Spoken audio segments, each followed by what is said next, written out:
प्रार्थना करेंगे।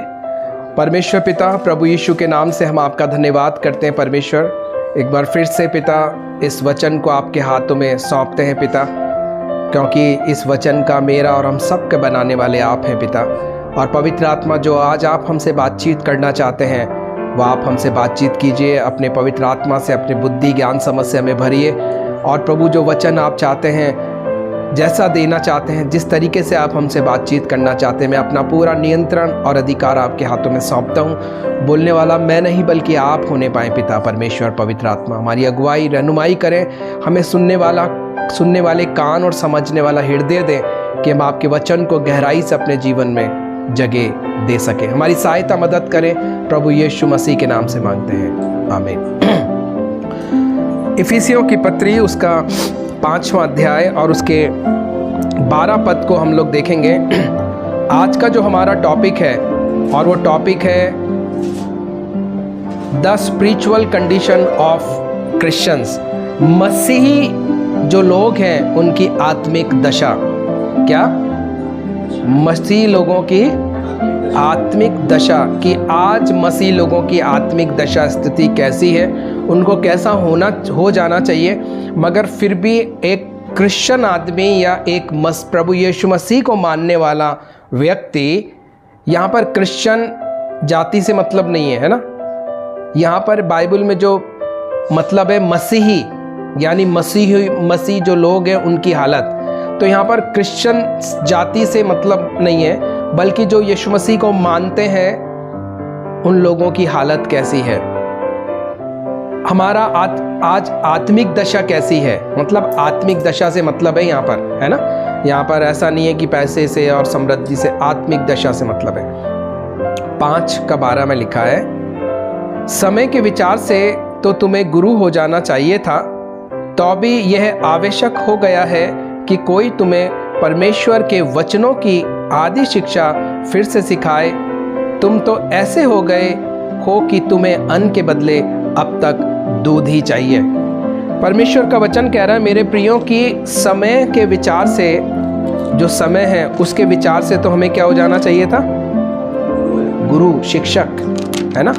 डेक संस्करण में इस तरीके से लिखा हुआ है, डेक संस्करण में लिखा हुआ है, क्योंकि इस समय तक तो तुम्हें शिक्षक हो जाना चाहिए था, है ना। वहाँ पर क्या लिखा हुआ है? समय के विचार से तो तुम्हें गुरु हो जाना चाहिए था, समय के विचार से। और यहाँ पर लिख रखा है, क्योंकि इस समय तक तो, यानी आज के समय तक तो तुम्हें क्या हो जाना चाहिए? शिक्षक। यहाँ पर गुरु, वहाँ गुरु लिख रखा है वहाँ, और यहाँ लिख रखा है शिक्षक हो जाना चाहिए। और फिर लिखा हुआ है, तो भी तुम्हें आवश्यक है कि कोई तुम्हें परमेश्वर की वाणी की आदि शिक्षा फिर से सिखाए। यानी हम लोग परमेश्वर के वचन को क्या कहते हैं? परमेश्वर के वचन को कहते हैं हम वर्ड ऑफ गॉड, यानी परमेश्वर के शब्द।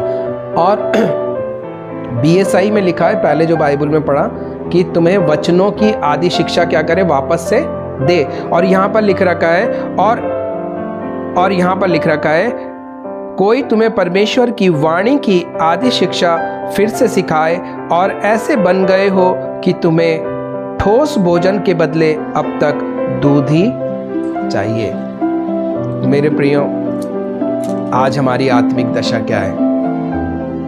क्या हमारी आत्मिक दशा वैसी है जैसे एक नर्सरी क्लास वाले बच्चे की होती है, या हमारी आत्मिक दशा वैसी है जैसे माँ दूध पिलाती है? क्या हमारी हालत ऐसी है कि अभी हमें कोई यीशु मसीह के उद्धार की बातों को सिखाए कि यीशु मरा, यीशु इस दुनिया में आया, यीशु ने कोड़े खाए, और फिर प्रभु यीशु मसीह जो है क्रूस पे चढ़ाया गया, थूका गया, मारा गया, और फिर उसके बाद कब्र में रखा गया। तीसरे दिन प्रभु यीशु मसीह जी उठे, और यीशु मसीह पे विश्वास करोगे तो तुम्हारा उद्धार हो जाएगा। तुम्हें बपतिस्मा लेना पड़ेगा, तौबा करनी पड़ेगी। शिक्षक यहाँ पर इन बातों को सिखाना चाह रहा है कि समय के विचार से तुम्हें तो 8-10 साल हो गए, तुम्हें तो 12-15 साल हो गए, तुम्हें 10 साल हो गए, तुम्हें 1 साल हो गया, तुम्हें जो है 40 साल हो गए, तुम्हें 30 साल हो गए, मगर तुम्हारी हालत कैसी है? आत्मिक दशा कैसी है? दूध पिए हुए बच्चे के समान।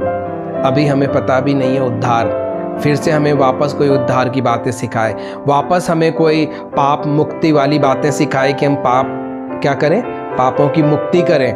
कोई अभी हमें फिर से नए रूप में हमें वापस किसी एक और परमेश्वर के दास को हम देख लें, ओहो हम लोग आत्मा से बढ़ जाएं उसकी बातों को सुनकर, और हम लोग फिर उस घुटने टेक लें और फिर पापों को पश्चाताप करें, फिर वापस हम लोग खड़े हो जाएं, फिर थोड़े दिनों बाद वापस गिर जाएं। नहीं नहीं, यहाँ पर परमेश्वर का दास कह रहे हैं कि हमारी हालत ऐसी नहीं होनी चाहिए।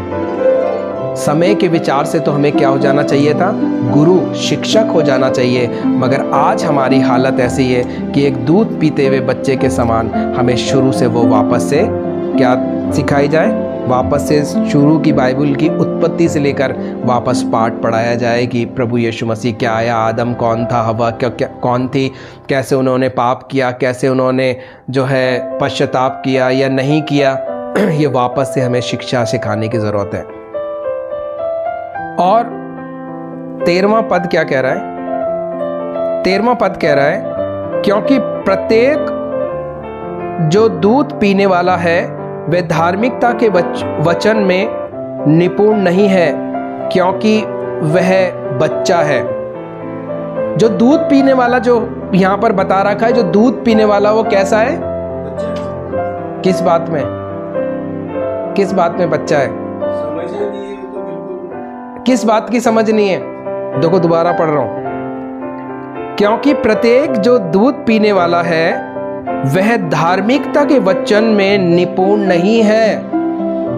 यानी दुनिया की सारी बातों में तो हम बहुत स्मार्ट हैं, है ना, अपने मतलब के लिए हम बहुत स्मार्ट हैं। हम सही को गलत और गलत को सही करके सामने वाले की जेब का माल अपनी जेब में लाने के लिए बहुत एक्सपर्ट लोग हैं, बहुत स्मार्ट हैं हम लोग, है ना।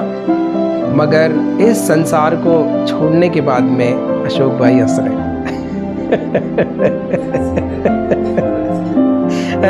क्योंकि हम लोग क्या करते हैं अपने मतलब के लिए, तो है ना, मतलब के लिए तो हम बहुत समझदारी दिखाते हैं, है ना, बहुत समझदारी की बातें हैं।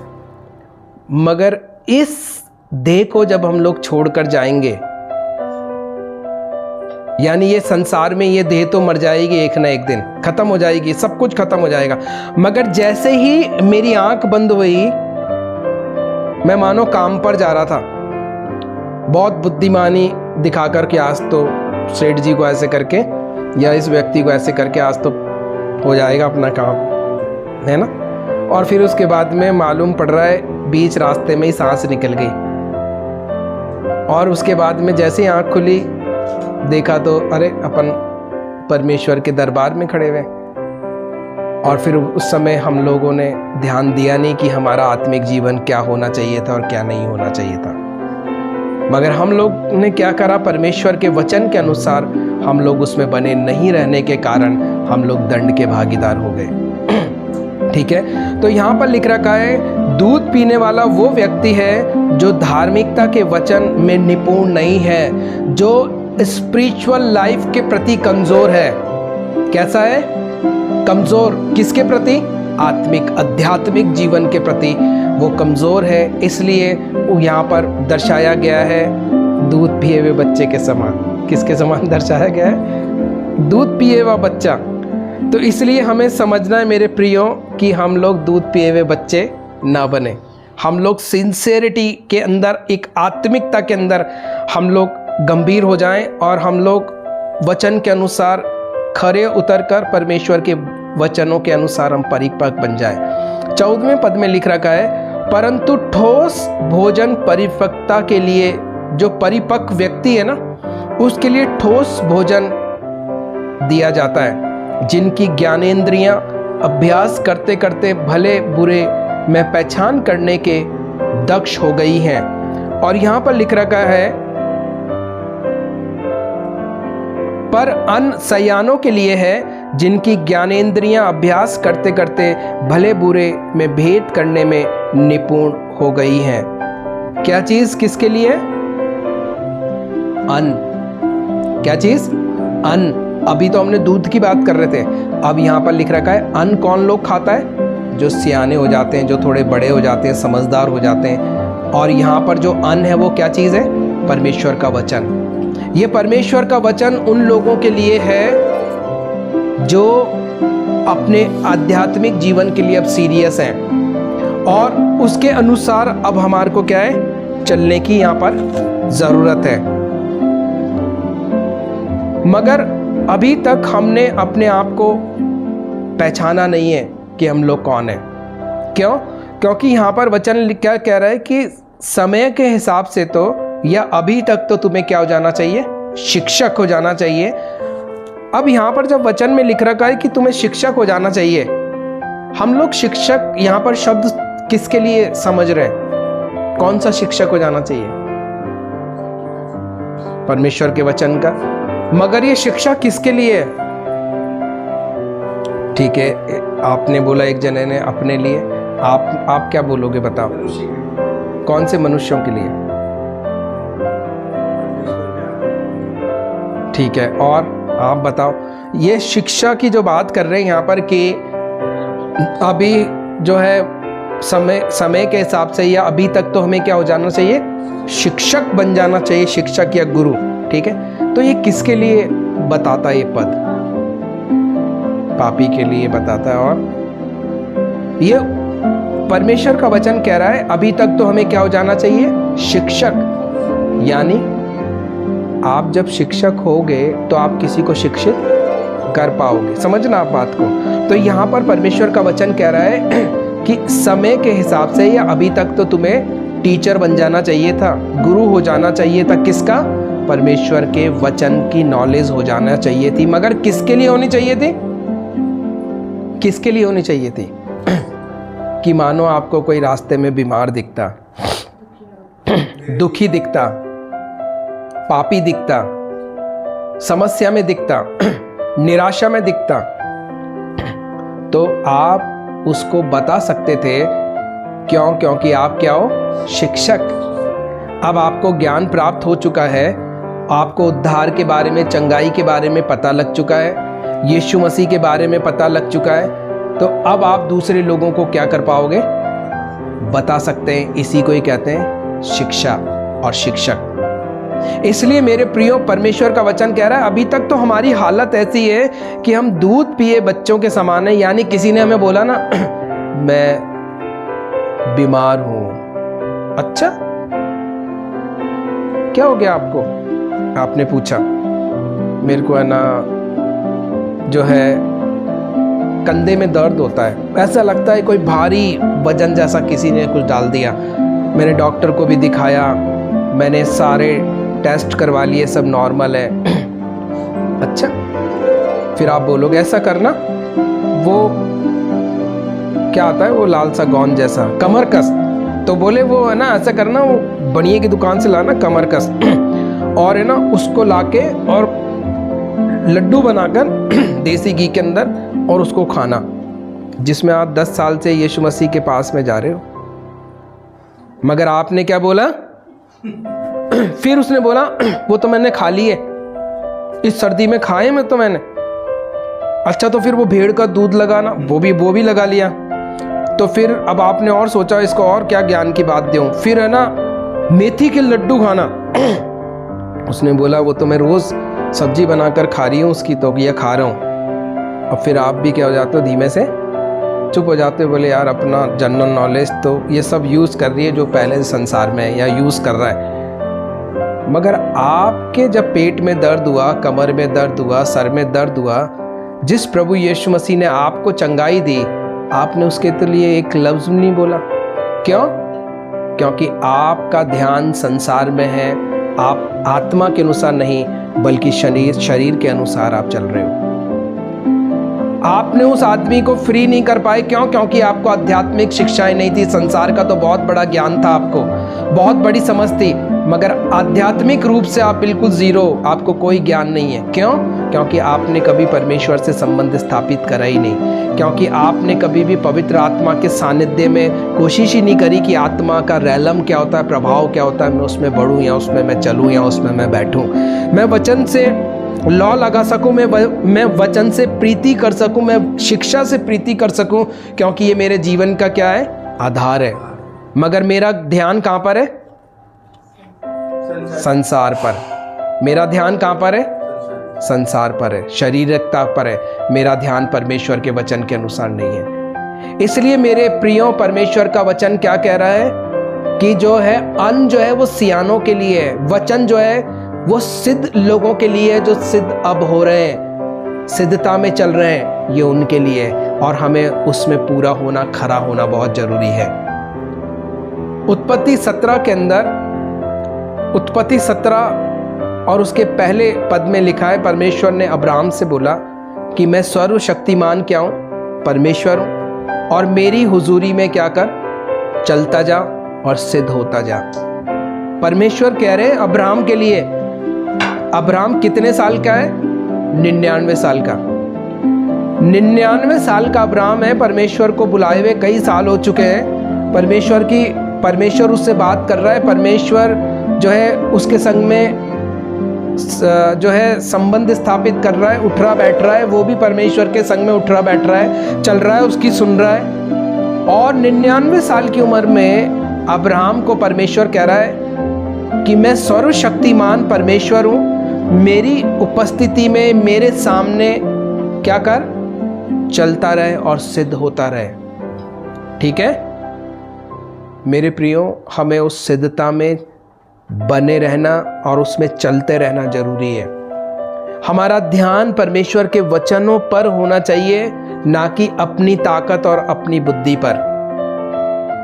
हमारा ध्यान परमेश्वर के शिक्षा पर केंद्रित होना चाहिए कि हम यहाँ से इधर उधर ना हो, इस पर विश्वास करें और इसके अनुसार फिर हम लोग दूसरों को भी बचा सकें।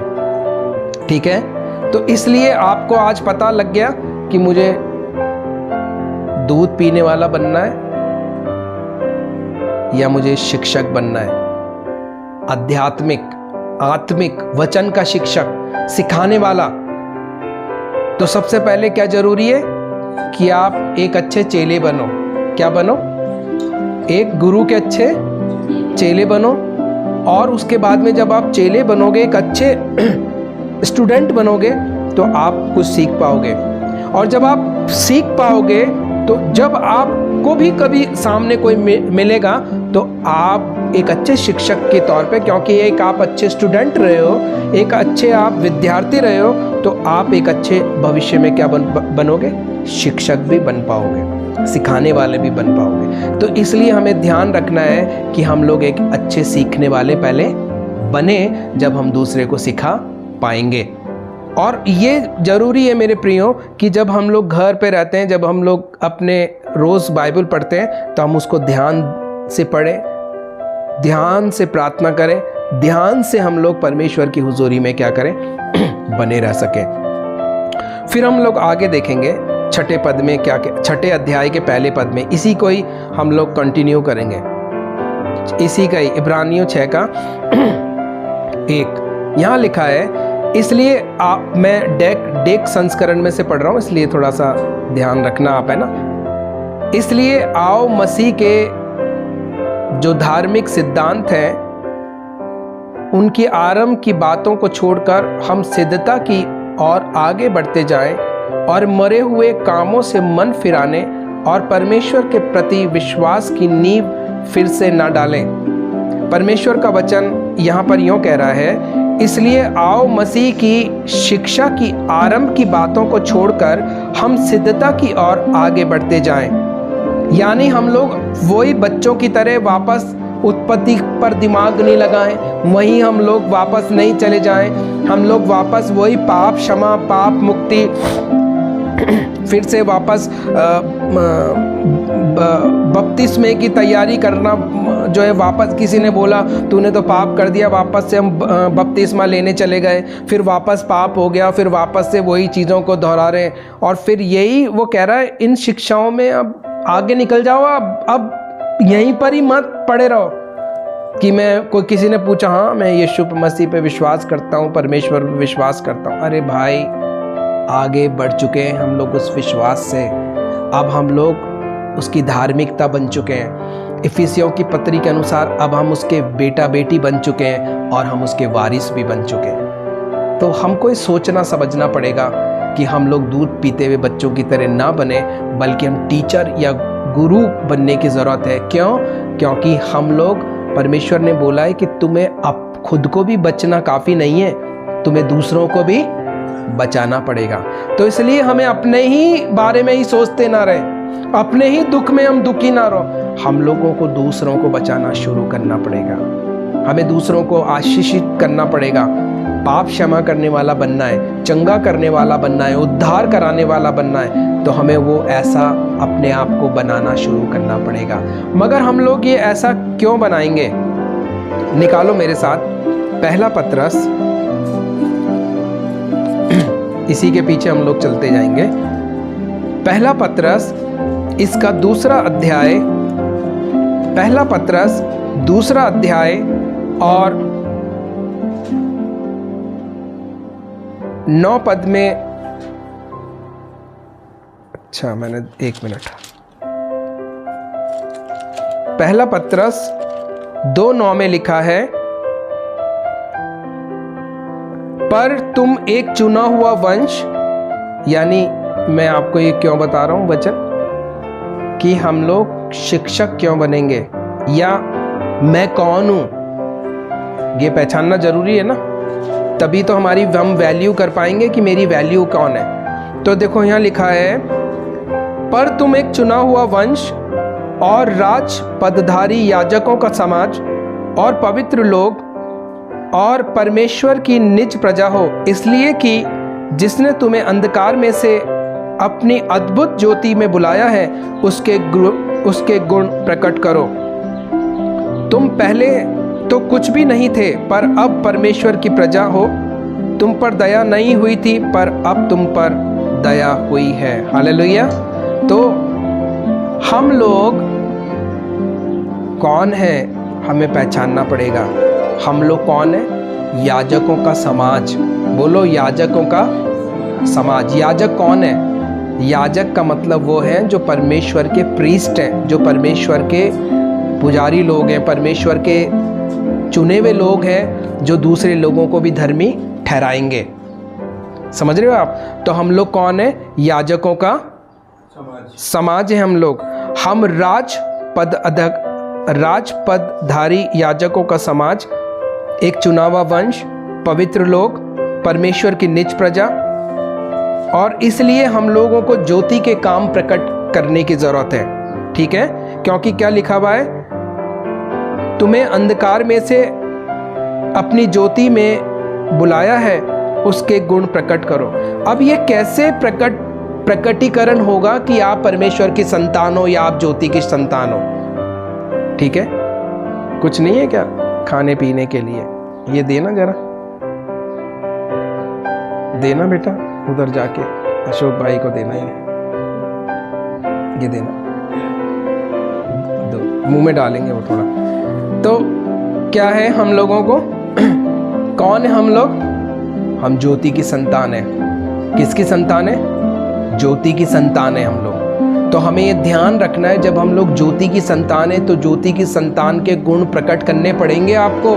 आप जब कहीं पर भी जा रहे हो, बैठ रहे हो, उठ रहे हो, तो आपको बूढ़ियों सी बातें करने की आवश्यकता नहीं है। अब जैसे वो लोग बोल रहे हैं, आपको परमेश्वर के कामों को प्रकट करना है, बातों को प्रकट करना है। लोगों की बातों को सुनो और वहाँ पर समझो, और उसी समय जो बातें चल रही हैं उसके अनुसार नहीं, बल्कि उन बातों को समझ के उन बातों को, परमेश्वर की बातों को वहाँ पर करना शुरू करो, जिससे कि लोग बाग ये समझें कि आप कौन हो।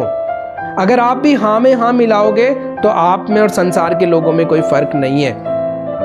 आपको उनको चिताना पड़ेगा, बताना पड़ेगा कि गुटखा खाना गलत है। आपको बोलना पड़ेगा नहीं, हम लोग गाली नहीं बक सकते। आपको बोलना पड़ेगा नहीं, ये सिगरेट पीना सही नहीं है, क्योंकि ये जो शरीर है ये परमेश्वर का मंदिर है। आपको समझाना पड़ेगा। ये संसार के सारे लोगों को ये बातें पता नहीं है।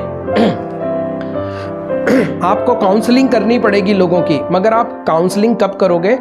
जब आप खुद सही सीखने वाले हो और उस सीखने के बाद में अपने जीवन में अप्लाई करने वाले हो, तभी आप दूसरे को बता पाओगे, है ना। जब तक आपको खुद को ही अनुभव नहीं है तो आप दूसरे को क्या बता पाओगे। ठीक है। इसलिए मेरे प्रियो, हमें यह ध्यान रखना है कि सबसे पहले हमें अपने आप को पहचानना है कि मैं कौन हूँ। मैं परमेश्वर का याजक हूँ, मैं परमेश्वर का वंश हूँ, मैं परमेश्वर का जन हूँ। इसलिए मुझे परमेश्वर के आत्मा के अनुसार अब चलने की जरूरत है। समझ में आई मेरी बात? हम लोग पढ़ेंगे वापस 6 के दूसरे पद को, ठीक है। 6 के पहले पद से ही पढ़ रहा हूं मैं, इब्रानियों 6 के पहले पद से। इसलिए आओ मसीह की शिक्षा की आरंभ की बातों को छोड़कर हम सिद्धता की ओर आगे बढ़ते जाएं और मरे हुए कामों से मन फिराने और परमेश्वर पर विश्वास करने और बपतिस्मों और हाथ रखने और मरे हुओं के जी उठने और अंतिम न्याय की शिक्षा रूपी नींव फिर से न डालें। यदि परमेश्वर चाहे तो हम वही करेंगे। अगर परमेश्वर चाहता है इन बातों को सिखाना तो हम लोग सीखेंगे, मगर परमेश्वर बोलेगा तब। यदि परमेश्वर चाहे तो हम यही करेंगे, क्योंकि जिन्होंने एक बार ज्योति पाई है और जो स्वर्गीय वरदान का स्वाद चख चुके हैं और पवित्र आत्मा के भागी हो गए हैं और परमेश्वर के उत्तम वचन का और आने वाले युग की सामर्थ का स्वाद चख चुके हैं, यदि वे भटक जाएं तो उन्हें मन फिराने के लिए फिर नया बनाना अनहोना है। अगर मसीह लोग भटक जाएं, जो सारे प्रोसेस से गुजर चुके हैं, जो यीशु मसीह को मान चुके हैं, पश्चाताप कर चुके हैं और फिर बार बार समझाने पर भी वो पाप में गिर गए, पड़ गए, उनको अनहोना है वहाँ से खींच के लाना, उनको अनहोना है समझाना। बड़ा मुश्किल है उनको वहाँ समझाना। इससे पेशतर कि आप एक नए आदमी को, एक नए विश्वासी को क्या करोगे? एक नए पापी को उद्धार पाने का मार्ग बताओगे ना, वो समझ जाएगा। मगर एक उस आदमी को जो प्रभु यीशु को बरसों से मान रहा है, मगर उसने सिर्फ माना है, उसकी शक्ति को कभी जाना नहीं, वचन पढ़ा नहीं, प्रार्थना का जिंदगी कभी थी नहीं, उपवास करा नहीं, तो कैसे जानेगा पवित्र आत्मा के बारे में? कैसे जानेगा वचन के बारे में? अभी रिसेंटली मेरे पास में प्रार्थना कराने के लिए कुछ जने आए और उन्होंने बताया कि इससे पहले कि हम आपके घर पर प्रार्थना कराने आते, उन्होंने बताया कि हमारा एक रिश्तेदार आया और उस रिश्तेदार ने मेरे सर पर ऐसे करके यूं कर दिया और बोले, मैंने बोला भी आप क्यों मेरे सर पर ऐसे हाथ फेर रहे हो? क्योंकि जब आपके सर पर कोई हाथ फेरता ही नहीं है आपका रिलेटिव आकर, मगर आज वो कुछ इस तरीके से आपके हाथ फेर रहा है या पीठ पर हाथ लगा रहा है या कुछ ऐसी हरकत कर रहा है जो आपको भी लग रहा है कि यार ये कुछ अजीब बात है। उसने बोला कि मैं पूरी रात जो है सो नहीं पाया और बोले फिर मेरे परिवार के जनों ने उनको फ़ोन करके पूछा कि बोले आप क्या करके गए कि हमारे घर के वो व्यक्ति सो नहीं पाए? बोले नहीं बेटा, मैंने तो कुछ भी नहीं किया। और जब वो प्रार्थना कराने आए तो उन्होंने बताया कि जब हम प्रार्थना कराने आ रहे थे उससे पहले वो हमारे रिश्तेदार ने बोला कि अरे तू तो झाड़ा लगवा लेता इसके, तू तो कौन आदमी है ये वो आदमी है जो प्रभु यीशु को बचपन से उसकी पीढ़ी के 3-4 लोग पीढ़ी दर पीढ़ी मान चुके हैं। ये वो लोग हैं। वो कह रहे हैं कि क्या लगा लेना, झाड़ा लगवा लेना, धागा बांध लेना। अंधविश्वास, अंधकार की बातें। तो अगर धागा बांधने से, झाड़ा लगाने से, फिर डॉक्टर काहे के लिए बनाया परमेश्वर ने? इतने बड़े बड़े हॉस्पिटल, इतनी बड़ी बड़ी मेडिसिन्स जो बनी है, साइंटिस्ट मर गए उनको बना के बेचारे, फिर वो काहे के लिए रिसर्च होती है हर साल? काहे के लिए अपडेट आ रहे हैं? काहे के लिए डॉक्टर पढ़ते? क्यों डॉक्टर की डिग्री मिलती है? क्यों बेचारा वो डॉक्टर बन के लोगों का चेकअप करता है अगर झाड़े से ही सारा काम होता हो? आप समझना इन बातों को। तो इसलिए मेरे प्रियो, ये बहुत ज़रूरी है कि हम लोग अगर यहाँ भटक गए, जैसा इब्रानियों 6:6 में लिखा है, फिर कोई उपाय नहीं है उनको सही करने का, क्योंकि बाइबल में लिख रखा है अगर नमक का स्वाद खराब हो जाए तो नमक किसी भी चीज़ से सही नहीं हो सकता है, सिर्फ उसको बाहर फेंकने के अलावा।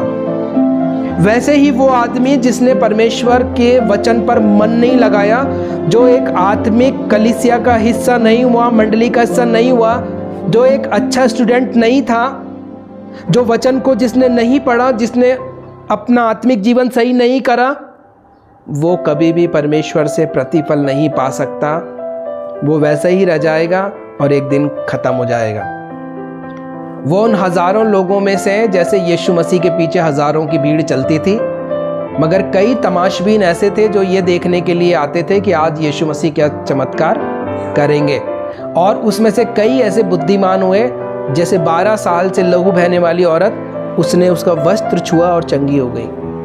मगर कई लोग जो खुद भीड़ में चल रहे, टल्ला मार रहे हैं, यीशु मसीह के संग में कई दिनों से वो देख रहे हैं, उन्होंने उद्धार नहीं प्राप्त किया, क्योंकि वो तमाशबीन ही बने रहे। इसलिए मेरे प्रियो, कई लोग आज तमाशबीन हैं, कई लोग आज भीड़ का हिस्सा हैं, जिन्होंने कभी भी अपना बदलाव नहीं किया है और वो कभी भी परमेश्वर से कुछ भी पाप प्राप्त नहीं कर सकते। इसलिए हमें ध्यान रखना है कि वचन कह रहा है कि अभी तक तो हमें क्या हो जाना चाहिए था, शिक्षक, मगर अभी कैसी हालत है हमारी? दूध पीते बच्चे की तरह। अभी कोई और दूसरा सुन ले ना कि मेरे अलावा कोई फुलारा में और आया है, तो भीड़ लग जाएगी किसी के घर में, जगह पे।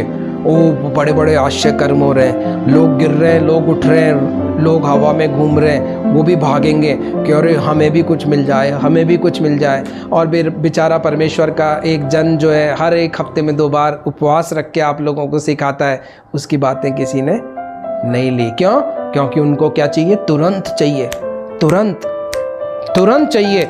ये नहीं मिल रहा है, उससे ले लो तुरंत। ये नहीं देख रहे कि हमें वो सिखा रहा है कि तुम डायरेक्ट ले ना, मेरी भी जरूरत नहीं है। अरे डायरेक्ट लो, डैडी के पास डायरेक्ट जाओ। अरे वो पापा है, वो हमारा पिता है, वो स्वर्ग का परमेश्वर यहोवा है, वो आपको डायरेक्ट आशीष देने के लिए इच्छुक है। मैं वो चीज सिखा रहा हूं कि आप डायरेक्ट क्या बनाओ, परमेश्वर में संबंध बनाओ। आपको किसी की जरूरत नहीं है, आप परमेश्वर से खुद जाओ, खुद मुलाकात करो, खुद उससे क्या लो, आशीष लो।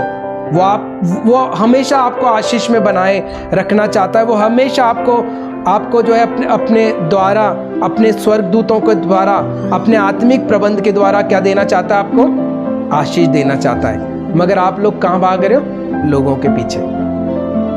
इसलिए मेरे प्रियो, लोगों के पीछे वो भागते हैं जो अभी तक क्या पी रहे? दूध, है ना? लोगों के पीछे वो भाग रहे हैं। मगर जब आप खुद शिक्षक बन जाओगे, जब आप खुद मसीह में उठना बैठना सीख जाओगे, तो आप बोलोगे नहीं, मैं जहां हूं वहां सही हूं। क्यों? क्योंकि आपका खुद का आत्मिक कोई अनुभव है। आप खुद रोज बैठते हो, आप खुद रोज वचन पढ़ते हो, आपको वचन की समझ आ गई है। अब आप दूध पीते हुए बच्चे नहीं हो। इसलिए मेरे प्रियो, हमें ध्यान रखना है कि हम लोग क्या कर रहे हैं, किस तरीके से चल रहे हैं, किस तरीके से उठ रहे हैं, बैठ रहे हैं, क्या हम लोग, कैसी हमारा चाल चलन है, कैसा हमारा व्यवहार है। आगे पढ़ेंगे, देखो क्या लिखा है फिर 6 के 7 के अंदर। क्योंकि जो भूमि वर्षा के पानी को जो उस पर बार बार पड़ता है, पी पी कर जिन लोगों के लिए वह ज्योति बोई जाती है, उनके काम का साग पात उपजाती है, वैसे वह परमेश्वर से आशीष पाती है। परमेश्वर का वचन यहाँ सिखा रहा है कि वो व्यक्ति जो परमेश्वर का वचन सुनता है और उसको अंदर ग्रहण करता है और उसके बाद में उसके अनुसार करता है, वो क्या होता है? आशीषित होता है, क्योंकि परमेश्वर उसको आशीष देता है। ठीक है? और उसने भूमि का उदाहरण लिया है कि भूमि पर मेघ बरसता है और किसान उसमें कुछ बोता है और उसके बाद में क्या होता है? उसमें वो फल लगते हैं, प्रभु उसको आशीष देता है। अब देखो 8वें पद में क्या लिखा है? पर यदि वह झाड़ी और ऊंट कटारे उगाएगी तो निकम्मी और श्रापित होने पर है और उसका अंत जलाया जाना है। अगर वो जीवन या वो भूमि जिसमें सब कुछ चीजें गिर रही हैं, मगर क्या उग रहा है उसमें? झाड़ियाँ, कांटे, ऊंट कटारे, प्रोडक्टिव ज़मीन नहीं है, इतना प्रोडक्टिव होने के बावजूद भी, यानी वो फल रहित है, व्यर्थ है। क्योंकि उसने क्या करा? जब परमेश्वर का बीज बोया गया तो उसने हृदय की भूमि में अच्छे से उसको उगने नहीं दिया। शैतान आया, बीज चुरा के ले गया और कोई भी फल नहीं मिला और वो जीवन बंजर का बंजर हो गया। बार बार बीज बोया गया। एक वो व्यक्ति था जिसने क्या करा, उस हृदय की भूमि में और जोता बोया, स्तुति आराधना से अपने जीवन को भरा, सजाया, वचनों से सजाया, वचनों के मानने के द्वारा, करने के द्वारा वो बना रहा और परमेश्वर ने उसको स्वर्ग से आशीष दी। वो और फलवंत हुआ और उन्नत हुआ और उसके फलों के, उसकी उन्नति के द्वारा दूसरे भी लोग क्या हुए, उन्नत हुए और फलवंत हुए और परमेश्वर ने उनको आशीष दी। हालेलुया। तो मेरे प्रियो, इसलिए परमेश्वर का वचन कहता है कि समय के हिसाब से अभी तक हमें क्या हो जाना चाहिए, शिक्षक हो जाना चाहिए। मगर अभी हमारी हालत ऐसी है कि हमें जो आशीषें मिल चुकी हैं, हमारा उद्धार हो चुका है, हमारा सब कुछ काम हो चुका है, हमें तैयार रहना है। यीशु मसीह आने वाला है और हमें दूसरे लोगों को भी जगाए रखना है, उनको भी तैयार करना है, उनको भी बचाना है। हमारा ध्यान वहाँ पर होना चाहिए। मगर अभी तक हमारा ध्यान सिर्फ हम ही पर ही केंद्रित है, तो वो जीवन कभी भी आशीषित नहीं होगा और वो जो है परमेश्वर के योग्य, आशीष के योग्य नहीं है। वो कभी भी परमेश्वर से कुछ भी प्रतिफल नहीं पा सकता। इसलिए मेरे प्रियो, बहुत ज़रूरी है कि हमें समय के हिसाब से, आज के हिसाब से हमें क्या हो जाना चाहिए, शिक्षक हो जाना चाहिए और हम परमेश्वर के उन बातों के अंदर हमें मजबूत हो जाना चाहिए। देखो कितना अच्छा पद यहाँ पर लिख रखा है। यही जो 5 मैंने पढ़ा ना, इस 5 के बिल्कुल ऊपर 4 इब्रानियों 4:16 लिख रखा है, इसलिए आओ हम अनुग्रह के सिंहासन के निकट हियाब बांध कर चले कि हम पर दया हो। ठीक है। और यहाँ पर लिखा है, डेक संस्करण में लिखा है, इसलिए आओ हम अनुग्रह के सिंहासन के पास विश्वास से चले आए। ठीक है, कि हम पर दया हो, कि हम लोग क्या करें, उस दया को पा सकें और वह अनुग्रह पाएं जो आवश्यकता के समय हमारी सहायता करे। अगर आप और मैं वचनों में बने नहीं रहेंगे, अगर हम लोग शिक्षित नहीं हैं, हम लोग सिद्ध नहीं हो रहे हैं, परमेश्वर की हुजूरी में उठ रहे, बैठ रहे, चल रहे, फिर रहे नहीं हैं और नहीं हम दूसरे लोगों को बचा पा रहे हैं, तो बाइबल का परमेश्वर साफ कह रहा है मेरे प्रियो कि हम उस अनुग्रह के अधीनता में नहीं है और हम परमेश्वर से कुछ भी पा नहीं सकते हैं। क्यों? क्योंकि बाइबल में क्या लिख रखा है, जब हमें जरूरत पड़ेगी, क्या पड़ेगी, जरूरत पड़ेगी, मुसीबत के समय, परेशानी के समय, निराशा के समय, महामारी बीमारी के समय, अनुग्रह उपलब्ध नहीं होगा। क्यों? क्योंकि हमने परमेश्वर की शिक्षा से क्या करा, बैर किया।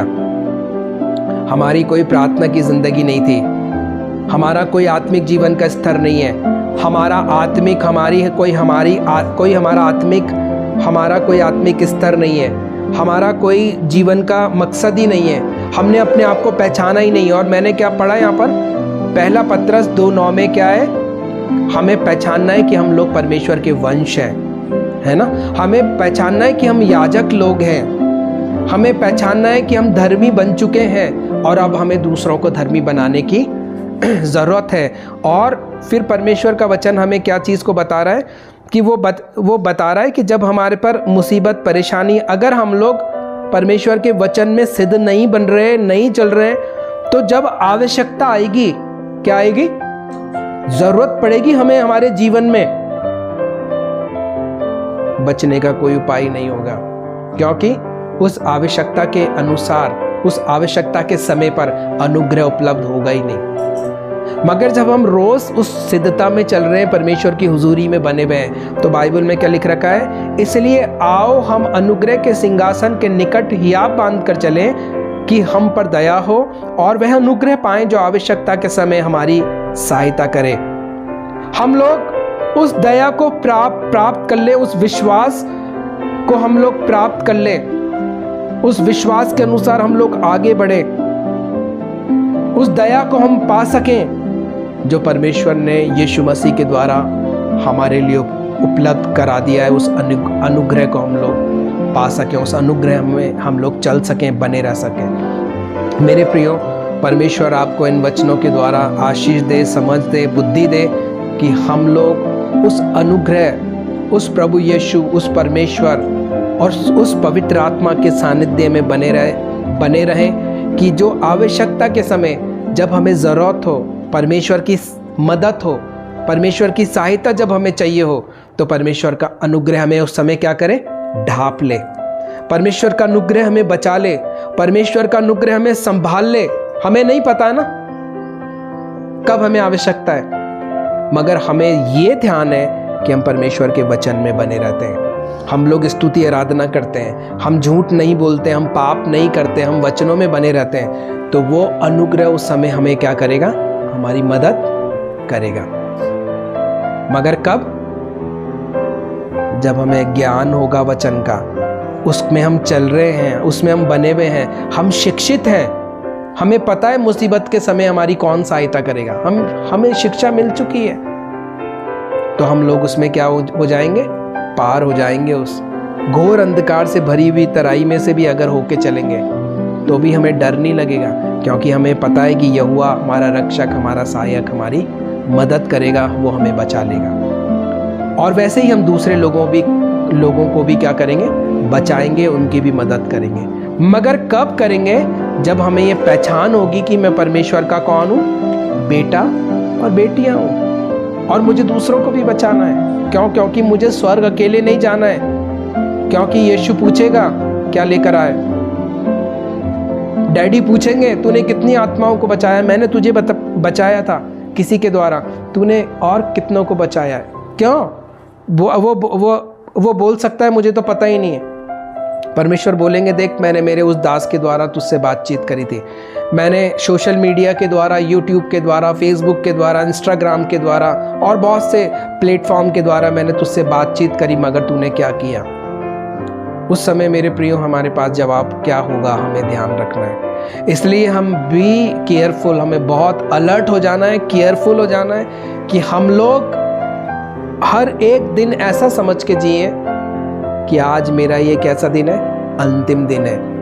और हम लोग विश्वास वचन में बने रह सके, क्योंकि कोई भी जना ये समझना चाहता ही नहीं है कि मैं मरूंगा एक दिन। सब ऐसे सोचते हैं अरे वो मरा है, अपन थोड़ी ना मरेंगे, अभी तो अपनी ज़िंदगी है बहुत लंबी। नहीं मेरे प्रियो, हमें हर समय तैयार रहना है कि हम लोग दूसरों को बचाएं और अपने आप को भी हम लोग बनाए रख सकें। प्रभु आप सबको आशीष दे इन वचनों के द्वारा, इन संपूर्ण बातों के द्वारा, इनके सुनने के द्वारा और इनके देखने के द्वारा आप लोगों की समझ के आंखें ज्योतिर्मय हो। आप परमेश्वर के वचन और आप परमेश्वर के प्रेम में गहराई से बने रह सको। आइए हम प्रार्थना करेंगे, हम सब खड़े हो जाएं।